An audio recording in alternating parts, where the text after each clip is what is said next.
Last time हम discussion कर रहे थे अबाउट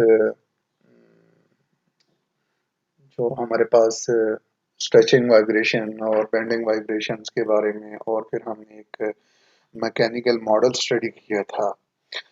तो आज हम देखते हैं थोड़ा सा अ, जो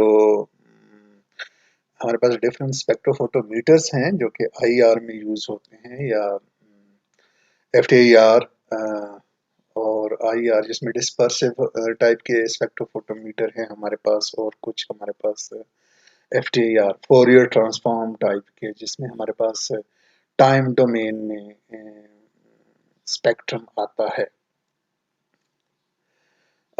तो ये हमारे पास एक एग्जांपल है जो कि डिस्पर्सिव स्पेक्ट्रो फोटोमीटर की है।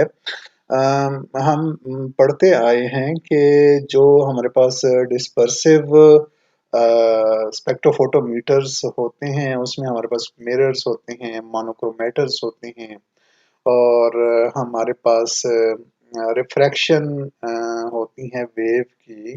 तो वो फ्रीक्वेंसी स्लोली और ग्रेजुअली हमारे पास वेरी करती है। जैसा कि ये आपके पास ये फिगर है, तो इस फिगर में हमारे पास डबल बीम स्पेक्ट्रोफोटोमीटर है। ये है हमारे पास सोर्स ऑफ इंफ्रारेड रेडिएशन, और ये हमारे पास यहाँ पे मिरर है, यहाँ सोर्स से रेडिएशन फॉल करती है ऑन दिस मिरर, जो कि डिवाइड करता है इन रेडिएशंस को towards one direction and other direction. एक डायरेक्शन में अगेन ये कनकेव मिरर है हमारे पास यहाँ पे, और ये थ्रू रेफरेंस पास होता है। और सेकंड जो हमारे पास जो रेस्ट ऑफ द जो आप कह सकते हैं कि रेडिएशंस हैं, वो थ्रू सैंपल पास होती हैं। और इसके आगे हमारे पास रेफरेंस के आगे हमारे पास बीम चॉपर लगा हुआ है, जो कि अल्टरनेटिवली या इंटरमिटेंटली इस बीम को चॉप करता है, और हमारे पास रिजल्टेंट जो रेडिएशंस आती हैं that is from sample as well as from reference reference cell जो है हमारे पास यहाँ पे। अगेन ये यहाँ पे मिरर होते हैं, और ये सेंट्रल डिवाइडेड मिरर जो डिवाइड करता है या उसको कलेक्ट करता है इन मिरर इन रेडिएशंस को, जो सैंपल के थ्रू आ रही हैं और रेफरेंस के थ्रू आ रही हैं, और ये स्लिट के थ्रू पास होती है। और यहाँ पे हमारे पास मोनोक्रोमेटर है, मोनोक्रोमेटर में ग्रेटिंग, अगेन हमने इसको डिटेल से पढ़ा हुआ है कि यहाँ पे एग्जिट स्लिट होती है और एंट्रेंस स्लिट होती है, और हमारे पास ग्रेटिंग होता है, और इस ग्रेटिंग के थ्रू ये स्लोली फ्रीक्वेंसी की बेस पे हम जब इसको मूव करते हैं तो डिफरेंट फ्रीक्वेंसीज हमारे पास रेंज आ जाती है यहाँ पे, और यहाँ पे इसको डिटेक्ट किया जाता है इन फ्रीक्वेंसीज को। तो अगेन बहुत सारे मिरर्स इन्वॉल्व हैं इसमें, मोनोक्रोमेटर इन्वॉल्व है, और हमारे पास रिजल्टेंट जो फ्रीक्वेंसी है वो एम्पलीफाई होके तो यहाँ पे स्पेक्ट्रम मिलता है हम लोगों को। Beam of IR radiation from hot wire, again hot wire आपके पास ग्लो बार ट्यूब भी हो सकती है, हॉट वायर भी हो सकती है, depending upon nature of the source which are being used in spectrophotometer. Mirror के थ्रू डिवाइड होता है टू पैरेलल बीम्स में हमारे पास आती है, और one through sample and other through reference. Beam chopper है, और मोनोक्रोमेटर है, और मोनोक्रोमेटर से डिटेक्टर, और डिटेक्टर से एम्पलीफाई होके हमारे पास स्पेक्ट्रम आ जाता है। तो ये तो था सिंपल हमारे पास डबल बीम स्पेक्ट्रोफोटोमीटर, जो जिससे डेटा हमें मिलता है वो फ्रीक्वेंसी डोमेन में मिलता है। अ, ये थोड़ा सा आप इसको यूं समझ लें कि ये इनएफिशिएंट होता है as compare to Fourier transform, noise के पॉइंट ऑफ व्यू से भी, जो कि हमने डिस्कस किया था। अगर आप एक डिस्पर्सिव स्पेक्ट्रोफोटोमीटर यूज कर रहे हैं और एक फोरियर ट्रांसफॉर्म यूज कर रहे हैं, तो आप फोरियर ट्रांसफॉर्म में with in fraction of second जो है ना स्पेक्ट्रम ले लेते हो, और डिस्पर्सिव में आपके पास एक ही स्पेक्ट्रम आता है जो टाइम लेता है, क्योंकि वो एक रेंज जो है ना वो कॉन्स्टेंटली वेरी कर रही होती है डिस्पर्सिव स्पेक्ट्रोफोटोमीटर में। और जबकि फोरियर ट्रांसफॉर्म में एट द सेम टाइम आप सारी की सारी वेव्स थ्रू सैंपल पास करते हैं और आपके पास रिजल्टेंट एब्जॉर्प्शन स्पेक्ट्रम आ जाता है। वो टाइम डोमेन में गेन होता है और टाइम डोमेन से हमारे पास फ्रीक्वेंसी डोमेन में कंप्यूटर के थ्रू हम कन्वर्जन करते हैं इसमें। फोरियर ट्रांसफॉर्म या इंटरफेरोमीटर या फिर हम इसको मिचेल्सन स्पेक्ट्रोफोटोमीटर भी कहते हैं। इसमें हमारे पास एक सोर्स है, सोर्स के आगे हमने बीम स्प्लिटर लगाया था। बीम स्प्लिटर आप यूं समझ लें कि ये is a kind of mirror है जो कि सेमी ट्रांसपेरेंट है, जो कि कुछ रेडिएशंस को रिफ्लेक्ट करता है और कुछ को ट्रांसमिट करता है। इस सोर्स से रेडिएशंस फॉल करती हैं इस बीम स्प्लिटर पे और यहाँ से ये जो कुछ part of the radiation reflect हो जाती है टुवर्ड्स स्टेशनरी मिरर। यहाँ पे जो मिरर है दैट इज स्टेशनरी, वो अपनी जगह पे है और इसको हम एस, चूंकि स्टेशनरी मिरर हम इसको एस से डिनोट करते हैं। फर्दर कुछ रेडिएशन जो कि ट्रांसमिट हो जाती हैं और यहाँ पे एक और हमने मूवेबल मिरर लगाया होता है जो एक कांस्टेंट स्पीड से टू एंड फ्रो मोशन कर रहा होता है। ठीक है, तो बेसिकली इस इंस्ट्रूमेंट से हमारे पास इंटरफेरोग्राम आता है। इंटरफेरोग्राम का मतलब यह है कि आपके पास बहुत सारी वेवलेंथ की वेव्स इकट्ठी या साइमल्टेनियसली सैंपल पे फॉल करती हैं।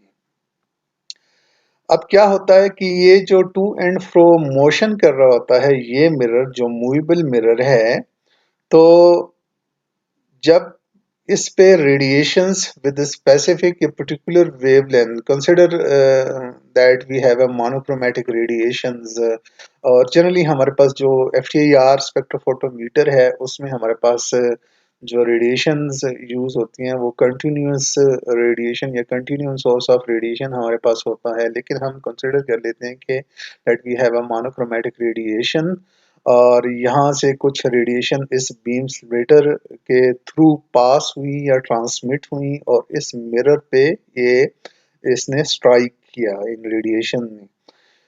ये मिरर चूंकि टू एंड फ्रो मोशन कर रहा होता है तो एट डिफरेंट टाइम आपके पास कुछ को ये चूंकि ये रिफ्लेक्ट कर रहा है, यहाँ से ये रेडिएशन इस मिरर पे पड़ती हैं और यहाँ से रिफ्लेक्शन बैक रिफ्लेक्शन होती है। तो अगर ये फॉर एग्जांपल यहाँ पे है ये मिरर, तो यहाँ से ये रिफ्लेक्शन करेगा और अगेन ये साइड बीम स्प्लिटर की ये वाली साइड ये भी काइंड ऑफ मिरर है, तो इससे रिफ्लेक्ट होके तो हमारे पास जो कि ये 45 डिग्री पे हमारे पास लगा होता है ये बीम स्प्लिटर, तो यहाँ से कुछ रेडिएशंस रिफ्लेक्ट होके थ्रू सैंपल पास होंगी। अच्छा, और कुछ अगेन ट्रांसमिट होके सोर्स की तरफ जाती हैं जो रिकम्बाइन हो जाती हैं रेडिएशन से, जो रेडिएशन सोर्स से आ रही होती है हमारे पास से। यहाँ से चूंकि ये भी 100% रिफ्लेक्ट कर रहा है रेडिएशंस को, तो ये रेडिएशन दोबारा आती हैं बीम स्प्लिटर की तरफ और बीम स्प्लिटर में पार्ट ऑफ द रेडिएशंस वो ट्रांसमिट हो जाती हैं और पार्ट ऑफ द रेडिएशन वो अगेन रिफ्लेक्ट हो जाती हैं टुवर्ड्स सोर्स। तो यहाँ से जो रेडिएशन एम या मूवेबल मिरर से आती हैं हमारे पास ये रेडिएशंस और जो स्टेशनरी मिरर है उससे जो रेडिएशंस आती हैं यहाँ पे, ये रेडिएशन यहाँ पे रिकम्बाइन हो जाती हैं और ये depending upon the wavelength of these radiations, ये जो रेडिएशन मूवेबल मिरर से आ रही हैं यहाँ पे या तो हमारे पास कंस्ट्रक्टिव इंटरफेरेंस होती है और या हमारे पास डिस्ट्रक्टिव इंटरफेरेंस होती है या हमारे पास यहाँ पे पार्शियल कंस्ट्रक्शंस होती हैं ऑफ रेडिएशन। तो आप यूँ समझ लें कि जब ये डिफरेंट पोजीशन पे वेव्स को रिफ्लेक्ट करता है। जैसे ये एग्जांपल इस फिगर के अंदर आपको ये नज़र आ रहा है कि समटाइम्स अगर ये यहाँ पे हो तो ये फुल वेव रिफ्लेक्ट करेगा, यहाँ पे जो है ना वो हाफ वेव लेंथ को रिफ्लेक्ट करेगा। अगेन ये depending upon the wave length that is striking on this mirror and its position, तो ये वेव लेंथ यहाँ पे हमारे पास चेंज होती है इसकी। ये जो रेडिएशन बैक ट्रेवल कर रही है टुवर्ड्स बीम स्प्लिटर, तो यहाँ पे ये स्टेशनरी मिरर से जो रेडिएशन रिफ्लेक्ट होके यहाँ पे आ रही हैं, तो ये इससे कंबाइन होके तो हमारे पास सैंपल के थ्रू पास होती हैं। तो इसका मतलब ये है कि ये जो रेडिएशन यहाँ पे रिकम्बाइन होती है पॉइंट ओ पे, तो ये मिक्सचर ऑफ वेवलेंथ हमारे पास, ये बहुत सी वेवलेंथ से मिलके ये रेडिएशन हमारे पास यहाँ पे जो सैंपल के थ्रू पास होती हैं तो बनती हैं। तो आप यूं कह सकते हैं कि ये रेडिएशंस जो पॉइंट ओ से टुवर्ड्स सैंपल जा रही हैं, it contains lots of wavelengths of radiations. और जब ये सैंपल के थ्रू पास होती हैं तो सैंपल जो भी अगर ऑर्गेनिक कंपाउंड है तो उसने उसमें जो फंक्शनल ग्रुप्स हैं वो अपनी रेडिएशन जहाँ पे वो रेजोनेंस क्रिएट होती है तो वो एब्जॉर्ब करेगा और बाकी को ट्रांसमिट करेगा। तो आपके पास यहाँ पे एब्जॉर्प्शन स्पेक्ट्रम आ जाता है, या इन रेडिएशंस को जो ओ से यहाँ से आती हैं और थ्रू सैंपल पास होती हैं, इनको आप इंटरफेरोग्राम कहते हो। और ये टाइम डिपेंडेंट होती हैं, ये मतलब टाइम डोमेन स्पेक्ट्रोस्कोपी है आप इसको कह लें, क्योंकि with with with passage of time या विद टाइम ये मूवेबल मिरर जो है ना वो टू एंड फ्रो मोशन करता है, और टाइम के बेस पे आपके पास इसकी वेव लेंथ जो जनरेट होती है वो कम या ज़्यादा हो सकती है, और ये यहाँ पे कंबाइन होके आपके पास कुछ एम्पलीफाई हो जाती हैं वेव, कुछ डिस्ट्रक्ट हो जाती हैं या डिस्ट्रक्टिव इंटरफेरेंस होती है, और आपके पास कुछ रेडिएशंस ऐसी होती हैं जिसमें पार्शियल डिस्ट्रक्शंस होती हैं।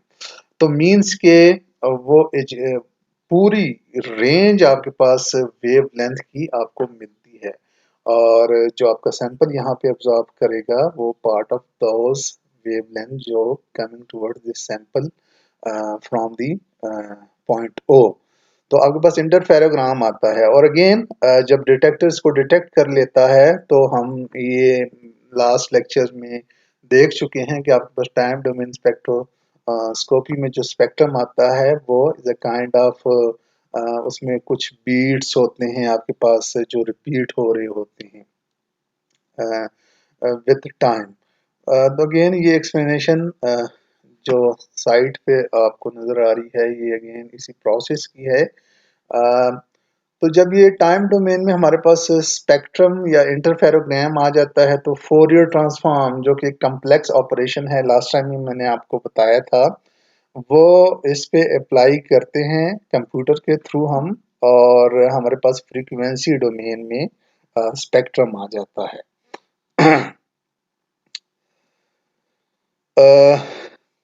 Interferogram is a complex signal, but its wave-like properties contains all the frequencies that made up the infrared spectrum. It's a plot of intensity versus time जो interferogram है हमारे पास, और हम इसको कहते हैं time domain spectrum. uh, a chemist is generally interested in frequency domain spectrum.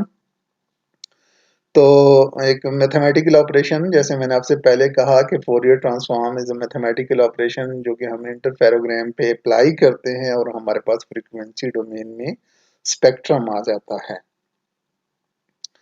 तो again और फिर हमने कुछ स्पेक्ट्रम या आप लोगों ने बुक्स में देखे होंगे कि आपके पास एक्स एक्स एक्सिस पे आपके पास वेव नंबर होता है और वाई एक्सिस पे आपके पास एब्जॉर्प्शन होती है या ट्रांसमिटेंस होती है। अगेन वो डिपेंड अपॉन दी अगर आप क्वांटिटेटिव एनालिसिस कर रहे हैं तो बीयर-लैम्बर्ट लॉ को आप उसमें यूज करते हैं।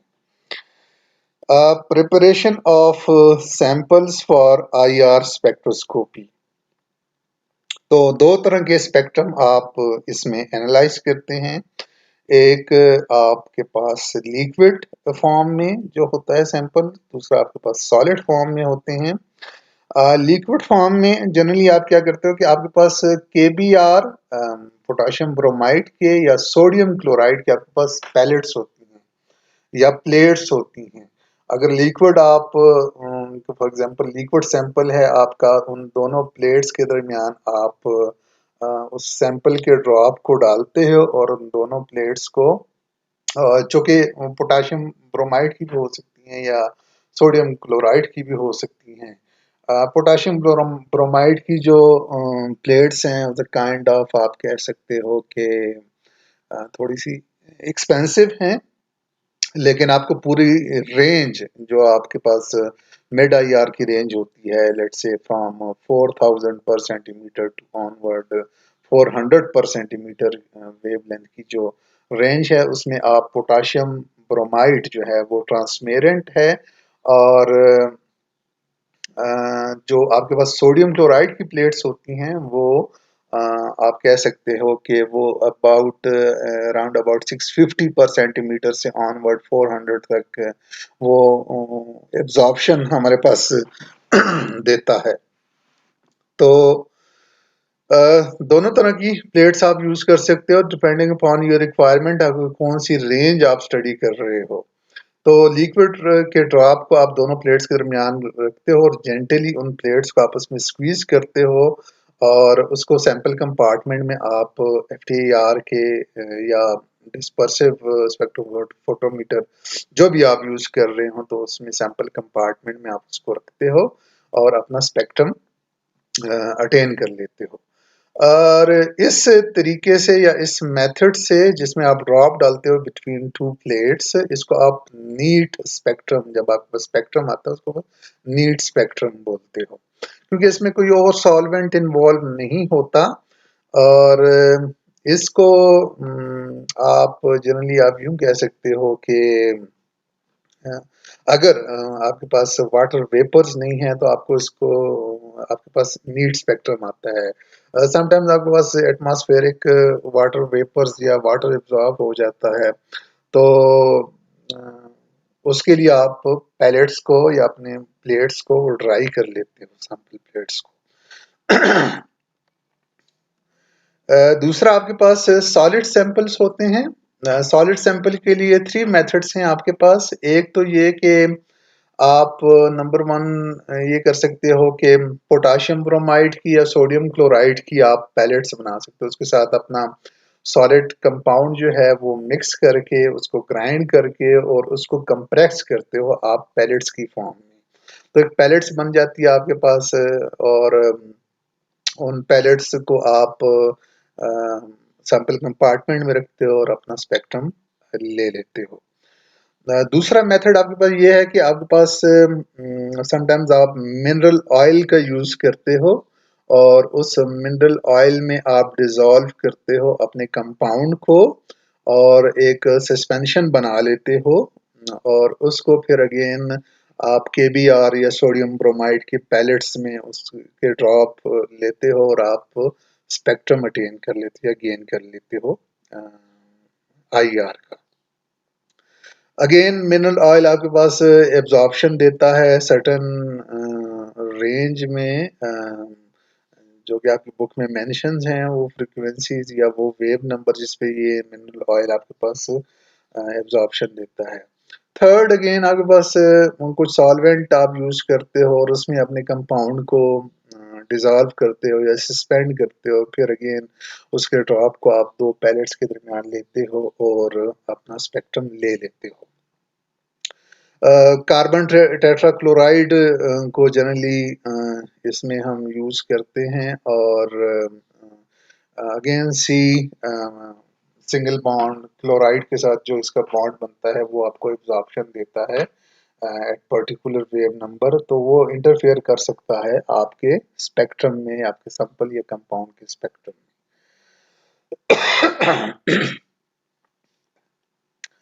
Now, what to look for in IR spectrum? Let's say कि हमारे पास एक एग्जांपल है, एक कंपाउंड है जो कि 3 मिथाइल 2 ब्यूटानोन है। तो आपके पास इस कंपाउंड में 2 स्ट्रॉन्ग एब्जॉर्बिंग पीक्स आती हैं।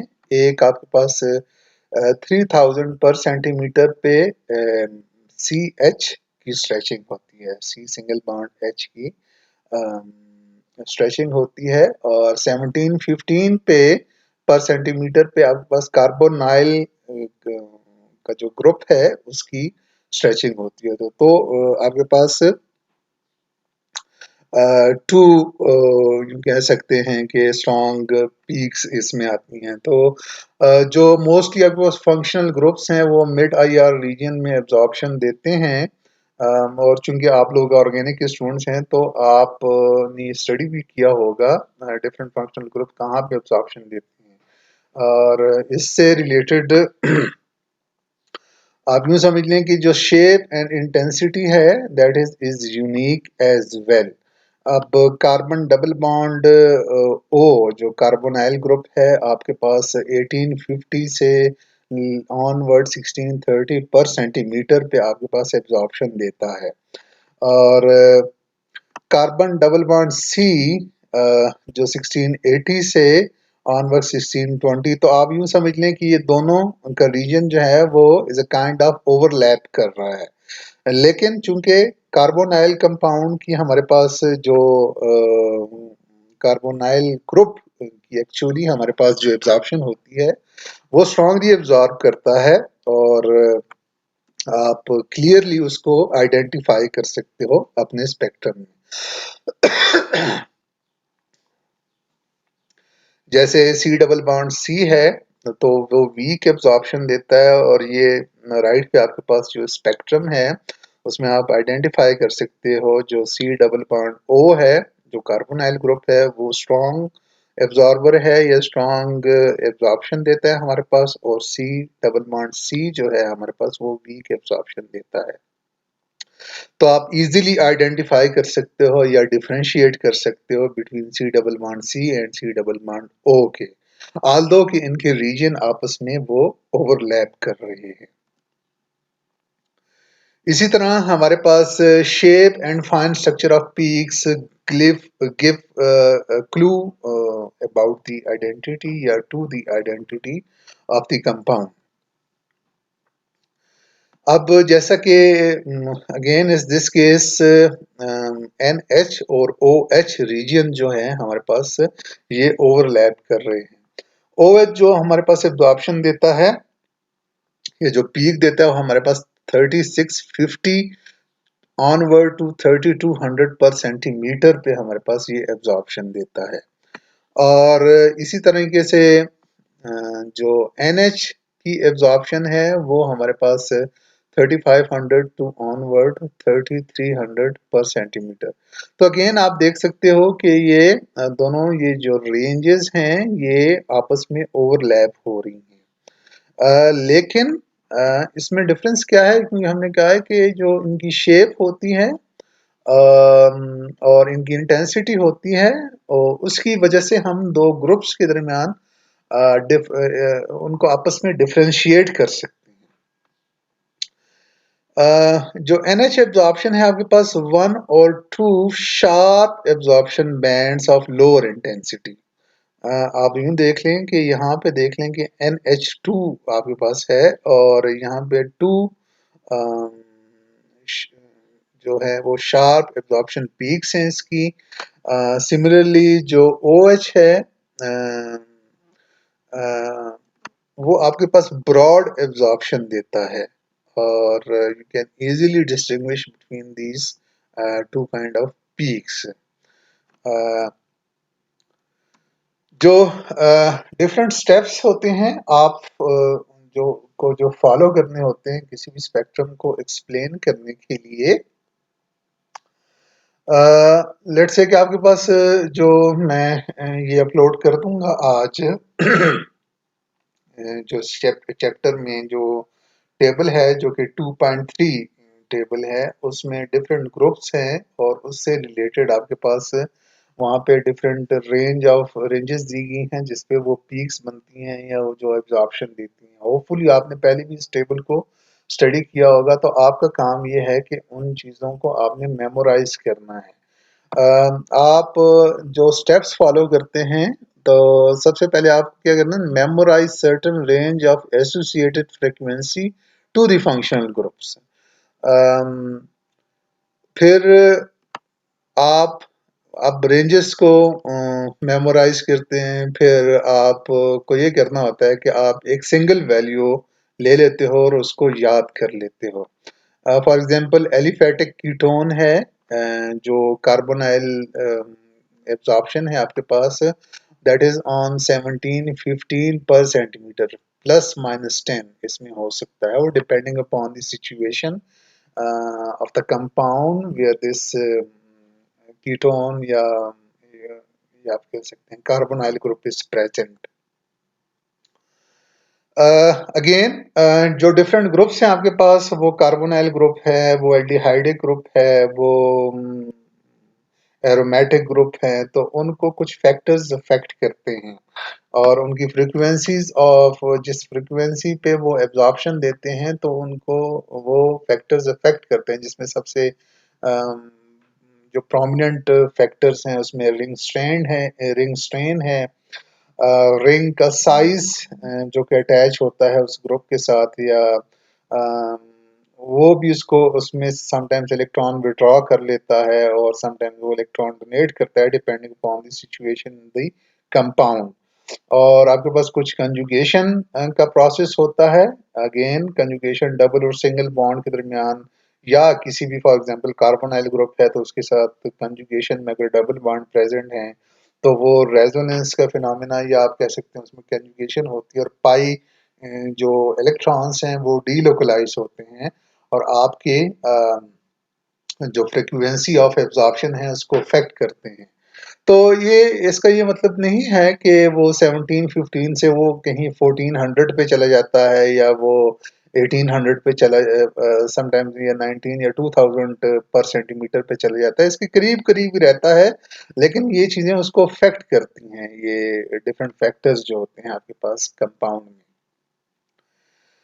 How to approach the analysis of a spectrum? Now, concentrate first efforts on determining the presence or absence of major functional groups.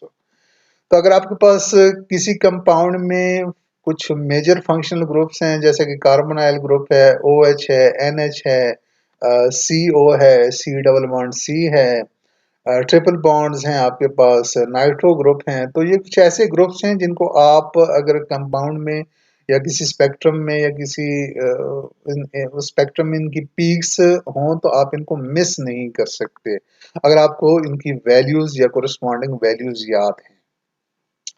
Now first कैसे अप्रोच किया जाए? सबसे पहले आपके पास अगर कोई IR का या FTIR का कोई स्पेक्ट्रम आता है तो आप उसको कैसे देखेंगे? तो आप अगर if for example carbonyl group is present, तो आप कार्बोनाइल ग्रुप को तलाश करेंगे in a range from 1820 onward to 1660 per centimetre. अगर ये ग्रुप प्रेजेंट है तो this peak corresponding to carbonyl group in this range that is strongest in the spectrum and of medium width. If carbonyl या C double bond O is present, जो कि इस range में होगा आपके पास, then check the following type. अब वो टाइप कौन सी हैं?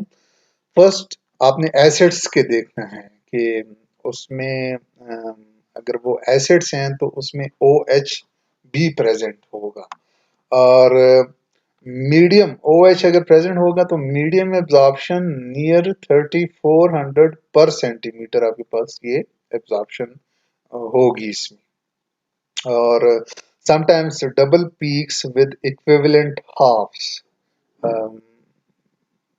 अगेन इसमें जो है ना वो चेक दिस स्टेटमेंट, इसको आप कंफर्म कर लें बुक में से, क्योंकि इक्विवेलेंट हाफ तो हमने NH के केस में देखा था। बहरहाल आपके पास OH प्रेजेंट होता है, अगर वो एसिड हो तो OH को आप देखेंगे 3400 पर सेंटीमीटर की रेंज में। फिर आप ईस्टर्स को देखेंगे और CO आप देखेंगे, अगर वो इन एसिड्स नहीं है या OH ग्रुप प्रेजेंट नहीं है तो नेक्स्ट स्टेप आपका होगा ईस्टर्स को देखना। तो अगेन CO बॉन्ड को आप देखेंगे, CO bond have strong intensity absorption near 1300 to 1000 per centimeter. उसके बाद नेक्स्ट स्टेप आप एनहाइड्राइड्स को देखेंगे।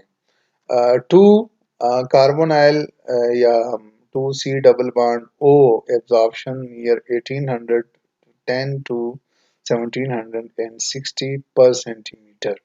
तो चूंकि ये ईस्टर भी नहीं है हमारे पास और एसिड्स भी नहीं हैं, तो आपने फिर देखना है कि एनहाइड्राइड्स हो सकता है उसमें, और उसको इस रेंज में आपने देखना है। तो ये रेंजेस जितनी भी हैं ये आपको आपने इसको मेमोराइज करना है, इसको याद करना है आपने, ताकि ये और that these ranges are important, क्योंकि ये कुछ हैं, हम इसकी डिटेल में नहीं जाते हैं क्योंकि हमारा सब्जेक्ट नहीं है। आप इसकी डिटेल अगर देखना चाहें और point by point alkane alkyne और डिफरेंट ग्रुप्स को कैसे डिफरेंट फैक्टर्स अफेक्ट करते हैं, तो आप इसकी डिटेल पेविया की बुक में दे सकते हैं। और अगर आप स्पेक्ट्रोस्कोपी किसी टीचर से पढ़ रहे हैं तो वो उसमें आप इन चीज़ों को कवर कर सकते हैं। ये जनरल एक हम गो थ्रू कर रहे हैं जो बेसिक्स होती हैं IR में या FTIR के स्पेक्ट्रम में। सेकेंडली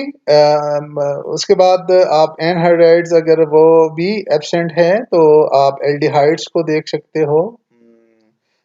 और एल्डिहाइड्स के CH is present two weak absorption near 2850 and 2750 पर centimetre on right side of the aliphatic CH absorption. तो इसके राइट साइड पे होगा जो एलिफेटिक CH है, जो कि आपके पास अल्केन टाइप के जो कंपाउंड्स हैं उसमें एलिफेटिक CH होता है। उसके बाद आप कीटोन्स को देखेंगे। The preceding 5 charges have been eliminated, जो एसिड्स हैं, ईस्टर्स हैं, एनहाइड्राइड्स हैं या एल्डिहाइड्स हैं, तो उसमें अगर सिर्फ कीटोन्स प्रेजेंट हैं तो ये सारी चीज़ें उसमें एब्सेंट होंगी। तो आपके पास सिर्फ उसी रेंज में जो है ना, जो हम शुरू में कीटोन की रेंज पर देख चुके हैं 1810 से 1715 पर सेंटीमीटर तक, तो आप उसमें सिर्फ आपके पास कीटोन प्रेजेंट होगा। Now next is the if C double bond O is absent। अगर ये सबसे पहले आपने C डबल बॉन्ड O को देखना है किसी भी स्पेक्ट्रम में, अगर वो हो तो फिर ये जो डिफरेंट चॉइसेस हमने या देखी तो उसको आपने उनको देखना है या फाइंड आउट करना है अगर वो प्रेजेंट है या नहीं। अगर C double bond O is absent in your spectrum, then look for the alcoholic OH, जो कि ब्रॉड एब्जॉर्प्शन नियर 3400 टू 3300 पर सेंटीमीटर आपके पास OH की जो एब्जॉर्प्शन होती है।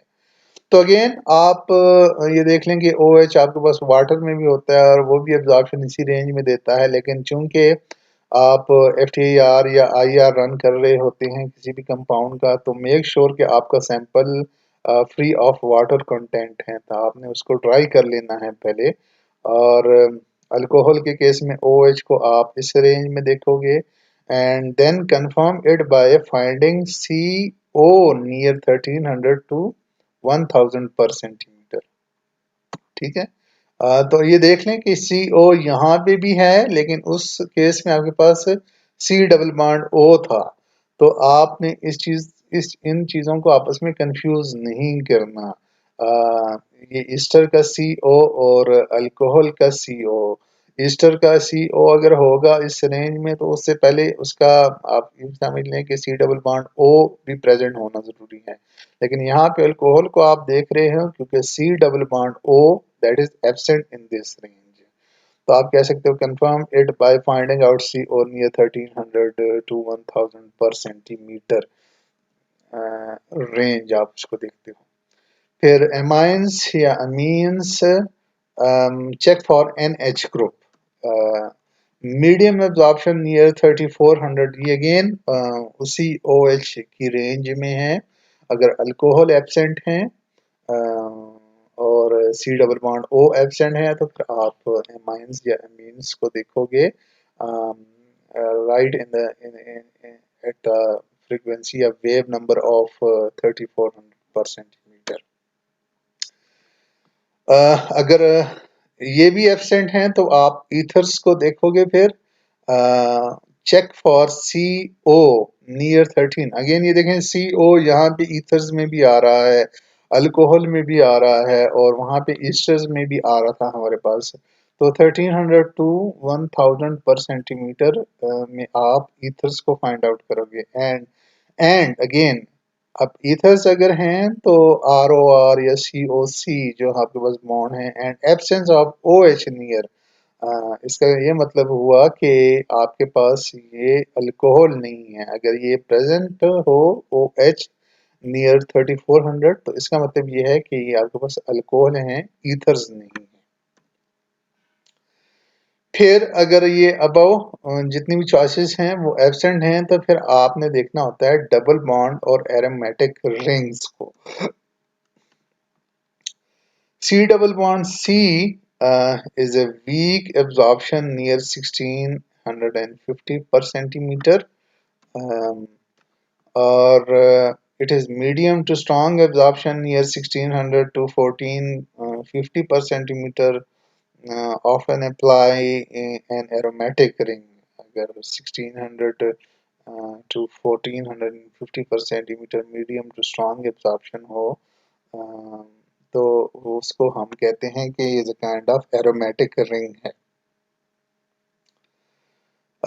Now confirm the double bond और aromatic ring by consulting the CH region. अब डबल बॉन्ड या एरोमेटिक रिंग को आप देखने के लिए आप CH रीजन को भी देखते हो, जो कि अगर एरोमेटिक या वाइनाइल CH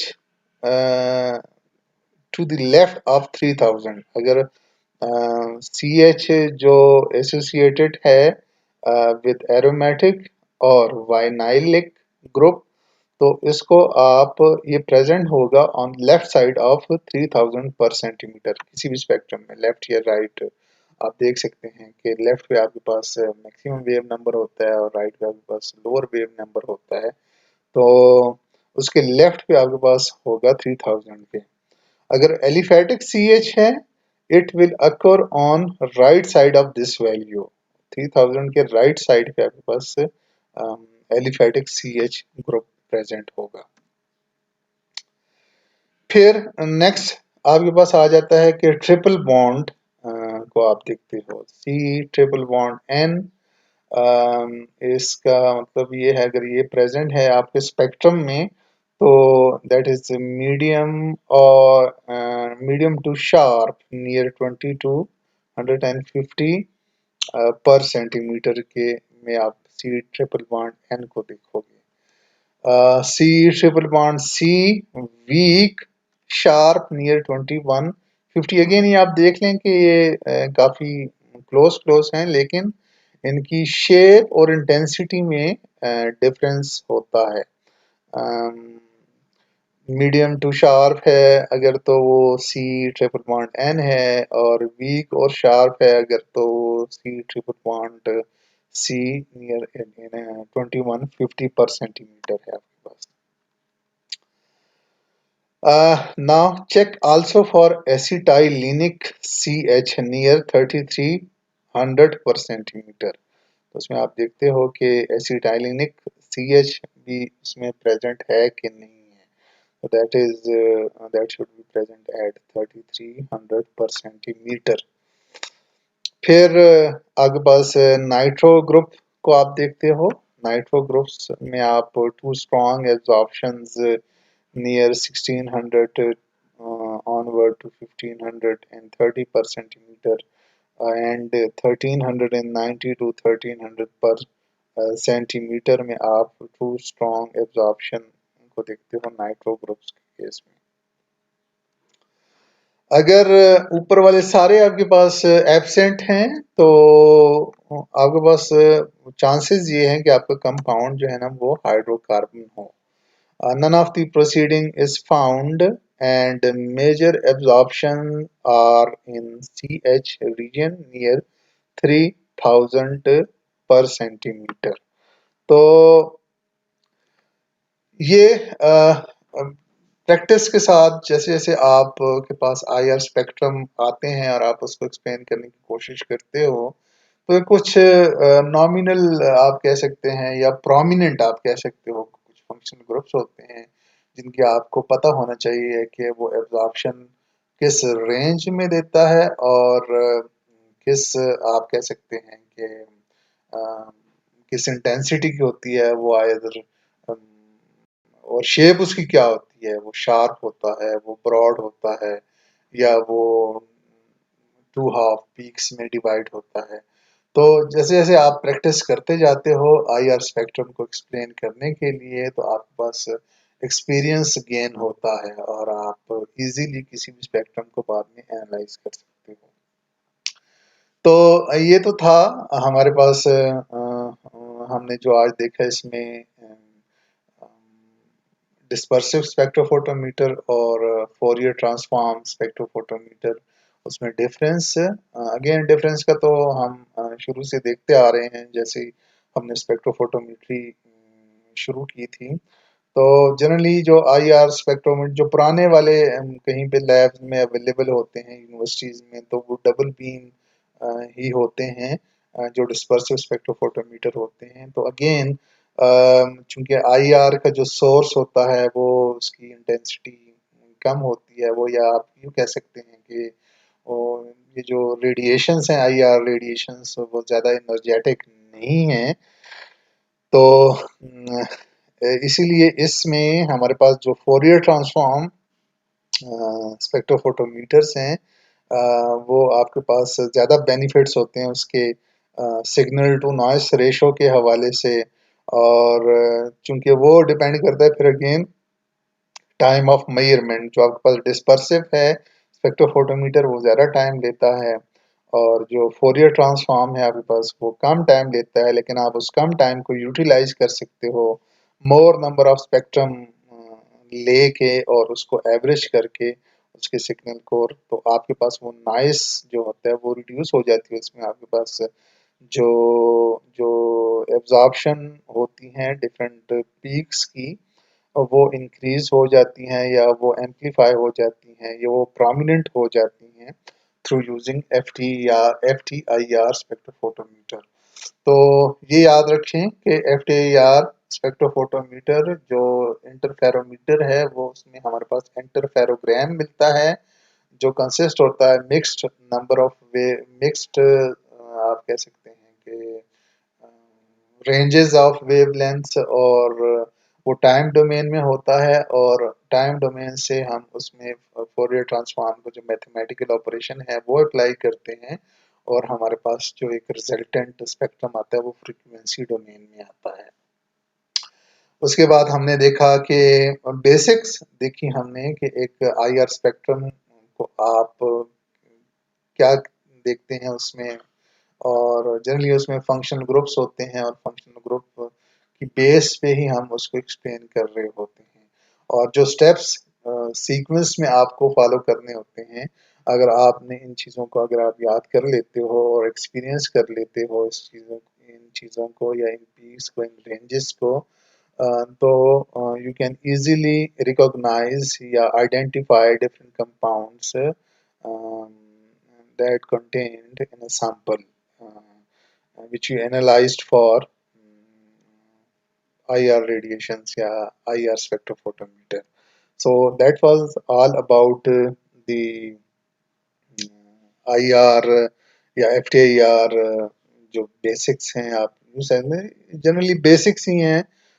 जो मोर डिटेल अगर आप इसको देखना चाहो तो PVR की बुक है उसमें पूरा चैप्टर है और उसमें डिफरेंट फैक्टर्स जो हैं वो इन्वॉल्व हैं, डिफरेंट ग्रुप्स को वो अफेक्ट करते हैं, तो अपने नॉलेज के लिए आप वो चीज़ देख सकते हो। So okay, any question now?